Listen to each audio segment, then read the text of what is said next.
আমার জেন্ডানা উপশহরী কৃষি কর্মকর্তা এবং আমার সহকর্মী বড় ভাই আব্দুল কাদের উপশহরী কৃষি অফিসার। আমাদের আজকে কিছু বিশেষ গুরুত্বপূর্ণ কথা বলবেন। আমরা শহরাঞ্চলে বিভিন্ন মাছ করলাম, পরিবর্তন করার পরে আমরা এখন যে রোপা আমন একটা মৌসুম আসছে, এই মৌসুমে আমরা কীভাবে স্বল্প মেয়াদী উচ্চ ফলনশীল ধান উৎপাদন করে আমরা পরবর্তীতে সরিষা উৎপাদন করে তেলের ঘাটতি পূরণ করার জন্য আমাদের যে অঙ্গীকার, আমাদের কৃষি ডিপার্টমেন্টের যে পদক্ষেপ, সেই পদক্ষেপগুলো আমরা আমার বড় ভাই উপশহরী কৃষি অফিসার আব্দুল কাদের ভাইয়ের কাছ থেকে কিছু কথা বলবো। আপনারা সবাই শুনতে থাকুন। আব্দুল কাদের ভাই। ধন্যবাদ স্যার। আসলে এই চর এলাকায় এসে আমার মানে খুবই ভালো লাগলো। আমরা বরাবরই আসি, কিন্তু তারপরে কিছু মানে এই সিনারিগুলো দেখতে আমার খুবই ভালো লাগে।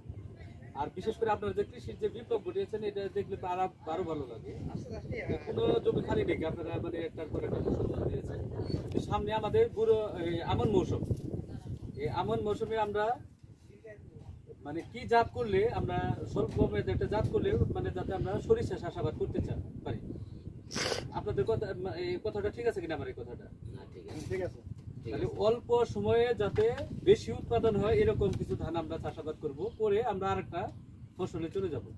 সেটা তেল জাতীয় অথবা আপনি ভুট্টাও কেউ আপনারা করেন, এটা করা যাবে। তাহলে সেই হিসেবে আপনাদের অল্প সময়ে যে জাতগুলো আছে সেই জাতগুলো হলে আপনারা কি জানেন না? বিধান 75, বিধান 87, তারপরে বিধান 103, এটা হলো সবচেয়ে বেশি ফলন। তারপরে বিনা 17 আছে। এগুলো কিন্তু আপনার মানে ভালো জাত, কিন্তু এদের জীবনকাল কিন্তু কম। যেমন আপনার বিধান 75 112 দিন হলো জীবনকাল, এটা আবার সুগতি। আবার বিধান 87 আছে, বিধান 103 আপনার মনে করুন 127 থেকে নিয়ে 133 দিন হলো জীবনকাল। তাহলে অল্প সময় আসতেছে না? আমরা যদি অল্প সময় যদি ফসলটা চাষাবাদ করে যদি আবার সরিষা চাষ করবো, সরিষা সেটা কোনটা জাত স্বল্প মেয়াদে একটা জাত নির্বাচন করবো। আর তার আগে বলে নেই, আপনার হাইব্রিডও কিন্তু করতে পারেন ধান। যেটা আছে 16,019 আছে, এগুলো 16,019 কথা বলছেন। আসলে বিভিন্ন কোম্পানির আরো কোম্পানির বিভিন্ন জাত আছে, ভালো ভালো জাত আছে, ফলনটা কিন্তু অনেক বেশি। তবে আপনারা দেখবেন যে অল্প সময় কোনটা আসে, বিষয়টা বুঝছেন। আর হলো এর পরবর্তীতে আমরা কি যাব, এটা সরিষা ফসলে তাই বুঝতে চাই। এই যে আমরা ধানটা অল্প সময় করতেন করলাম, বেশি ধান হলো, আবার আমরা সরিষা করবো। সরিষার মধ্যে আবার জাত নির্বাচন করতে হবে, কোনটা করবো? আপনারা কি জানেন যে ভালো একটা সরিষার জাত আছে বাড়ি 14, এটা কিন্তু আপনার অনেক ভালো জাত, অল্প সময় কিন্তু চলে আসে। আপনারা এই জাতটা করবেন। তাহলে আমাদের কি দুটো, এর পরবর্তীতে আপনারা মনে করেন কেউ যদি আউশ ধান করতে চান,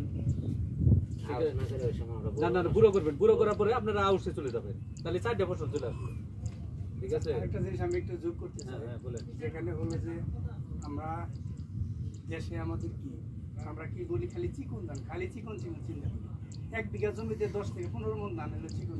আর মোটারা যদি আপনার উচ্চ ফলনশীল আছে, আমাদের 103 আছে, হাইব্রিড ধান আছে, যে ধান এগুলো আছে, এগুলো বিঘাতে 25 মণ হারে ধান। তো সেক্ষেত্রে আমার 1 বিঘা জমিতে আমার এই 15 মণ ধান, আমরা একটা ফ্যামিলিতে 15 মণ ধান লাগে। এটা 15 আমরা 5 জন সদস্য খাই না। কিন্তু যদি আমার 25 মণ ধান হয়, সেটা আমি কি 15 মণ নিজের জন্য রাখলাম।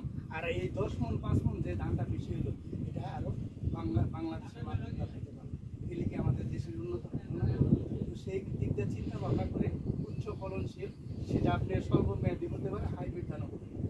তো আসলে আজকে আমরা দেশের এলাকায় এসে আমাদের খুব ভালো লাগছে, এবং আমরা প্রতিনিয়ত আসি, এবং আসলে আপনাদের কিছু কথাবার্তা আমরা সংগ্রহ করে নিই, এবং আমাদের কিছু কথাবার্তা আপনাদেরকে আমরা বলেছি। তাদের আর কিছু বলবেন? আর বিষয়টা হলো কি জানেন, তাহলে একটা জমিতে 4টা ফসল কিন্তু করা যায় যদি কৃষক, যদি ভাইরা যদি এক্সপার্ট থাকে একটু। ওই যে আমরা করবনি বা কালকে করবনি, পরশুদিন করবনি, এগুলা বলে দেবো না। মানে আসলে আপনাদেরকে দ্রুত কাজ করতে হবে।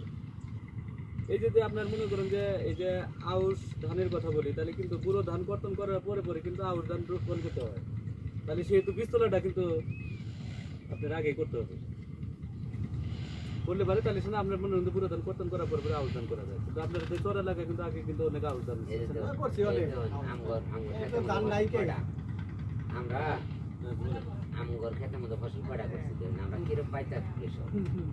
আমি প্রথমে জ্বালা ফেলাইলাম, জ্বালা ফেলাই ওই ক্ষেত্রে জ্বালা তুলে নিয়ে যায় হেরা অন্য ক্ষেত্রে না গেলাম, আবার ওই ক্ষেত্রে করলাম ভুট্টা গালাম, ভুট্টা তুলে হেলা দিচ্ছে আবার এই 3 করছি কোন হয় এই 3 যাবো গা মৌসুম 4 দে বুঝতে পারছেন উনি কিন্তু মৌসুমে 4টে ফসল মৌসুম 4 দে তাহলে দেখেন এই যে আজ শস্য বিনাশে দেখেন হ্যাঁ ইনো এডা জিনিস কোনটা জানো আমগর যে সময় আসলে একসাথে বলে যে বিছনের দরকার এই সময় কিন্তু এই সময় কিন্তু আপনাদের কাছ থেকে বিছন পাই না আপনারা সামনে বিছন যে মৌসুমগুলো আসছে না না সেগুলো যেন আমরা সঠিক সঠিক সময় দিয়ে আসলে আপনারা করে লাগাম সেই প্রত্যাশা রেখে আজকের মতো বিদায় এই যে যদি এখন মনে